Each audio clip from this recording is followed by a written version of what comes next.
আগামী 22শে জানুয়ারি সোমবার অযোধ্যায় শ্রীরামচন্দ্রের জন্মভূমিতে ভগবান শ্রীরামের বাল্যরূপের নতুন বিগ্রহের প্রাণ প্রতিষ্ঠা হতে চলেছে।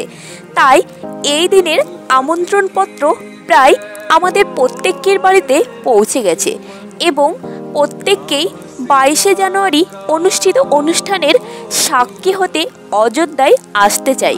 কিন্তু বন্ধুরা, আমরা সকলেই জানি যে রামলালার প্রাণ প্রতিষ্ঠা দেখতে যাওয়া আমাদের সকলের পক্ষে সম্ভব নয়। তাই আমাদের দেশের মাননীয় প্রধানমন্ত্রী নরেন্দ্র মোদী সকল দেশবাসীর কাছে বিনীতভাবে অনুরোধ জানিয়েছেন যে 22শে জানুয়ারি যখন শ্রী রামলালার প্রাণ প্রতিষ্ঠা হবে তখন সবাই নিজের বাড়িতে শ্রী রামচন্দ্রের উদ্দেশ্যে রামজ্যোতি প্রজ্বলন করুন। দীপাবলির মতো সাজসজ্জায় আলোকিত উৎসবে মেতে উঠুন।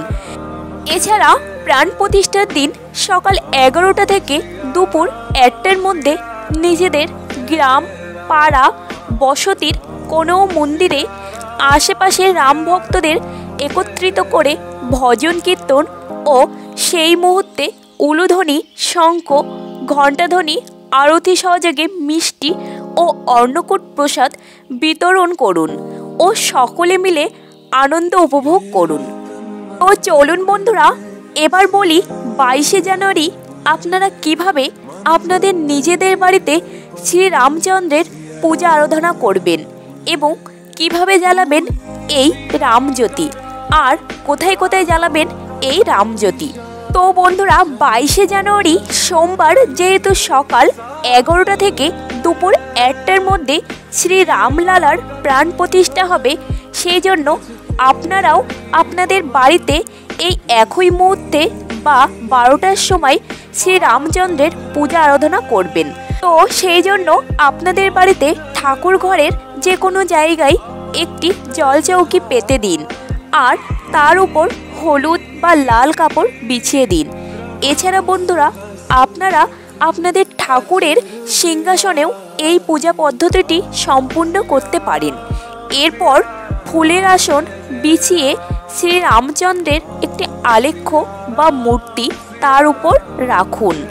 এক্ষেত্রে বন্ধুরা, শ্রী রামচন্দ্রের আলেখ্যটিতে যেন মাতা সীতা, শ্রী লক্ষ্মণ ও হনুমানজি যেন অবশ্যই থাকে।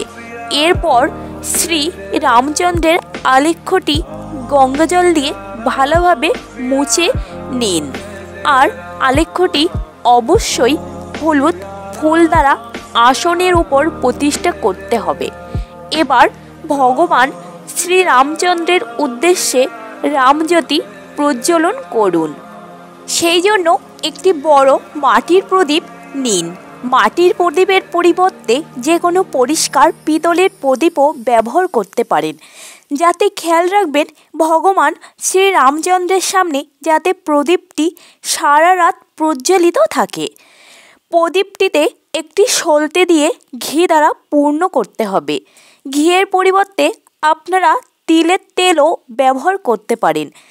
ঘি বা তেল দ্বারা প্রদীপটি পরিপূর্ণ করার পর শ্রী রামচন্দ্রের নাম জপ করতে করতে প্রদীপটি প্রজ্বলন করুন আর অবশ্যই শঙ্খধ্বনি, উলুধ্বনি ও ঘণ্টাধ্বনি দিতে দিতে ভগবানকে আরতি করবেন।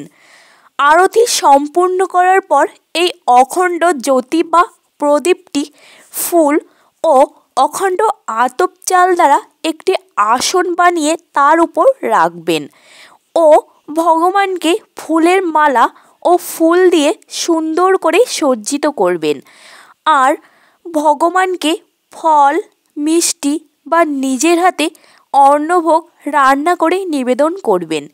অবশ্যই নিজেদের সুবিধা অনুযায়ী ভোগ ভগবানকে নিবেদন করবেন ও 1 গিলাস পানীয় জল নিবেদন করবেন। সমস্ত ভোগে ও পানীয় জলে তুলসী পাতা দিতে হবে।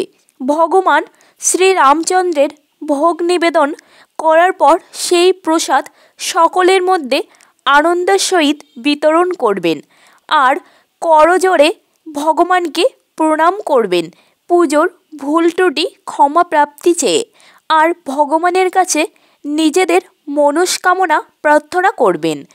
এবার এই দিন ঠিক সন্ধ্যার সময় যেই মুহূর্তে আমরা সকলে নিজেদের বাড়িতে সন্ধ্যা দিই, ঠিক তখনই 5টি বা 7টি মাটির প্রদীপ জ্বালাতে হবে শ্রীরামচন্দ্রের সামনে।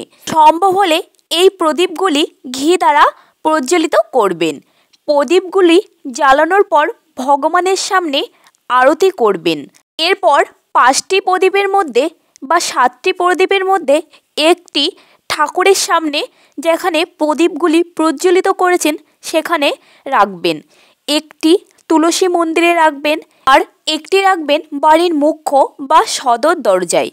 আর বন্ধুরা, বাকি প্রদীপগুলি আপনারা আপনাদের পছন্দ মতো বাড়ির যে কোনো জায়গায় রেখে দিতে পারেন। বন্ধুরা, অবশ্যই তুলসী মন্দিরে একটি প্রদীপ রাখবেন। বন্ধুরা, এই দিন সন্ধ্যায় আপনারা আপনাদের বাড়ি মোমবাতি দ্বারা আলোকিত করতে পারেন। বন্ধুরা, বাড়িতে প্রদীপ বা মোমবাতি প্রজ্বলন করার পর নিজেরা সপরিবারে বা রামভক্ত সকলে একত্রিত হয়ে রামলালার উদ্দেশ্যে কীর্তন করুন। সেই সঙ্গে গীতা পাঠ বা রামায়ণ পাঠও করতে পারেন এই দিনে। আর বন্ধুরা, এই দিনে যতটা পারেন, যতটা সম্ভব শ্রীরাম নাম জপ করুন, কেননা এই দিন খুবই মহৎ একটি দিন। তো সেই জন্য বন্ধুরা, আমরা সকলে ভগবানের কৃপায় খুবই ভাগ্যবান বা ভাগ্যবতী। কারণ বন্ধুরা, 22শে জানুয়ারির এই ঐতিহাসিক মুহূর্তটি সৌভাগ্যক্রমে আমাদের সকলের জীবনে এসেছে। আমাদের পূর্বপুরুষরা হাজার হাজার মন্দির ধ্বংস হতে দেখেছেন, কিন্তু আমরা এই রাম মন্দির তৈরি হতে দেখেছি। আর এটি দেখা মানে আমরা খুবই ভাগ্যবান। তো বন্ধুরা, আজকের পর্বটি এখানেই সমর্পণ করছি। বন্ধুরা, ভিডিওটি ভালো লাগলে অবশ্যই একটি লাইক করবেন, আর অবশ্যই কমেন্টে লিখবেন জয় শ্রীরাম। তো আপনাদের সঙ্গে দেখা হবে নতুন আরেকটি পর্বে।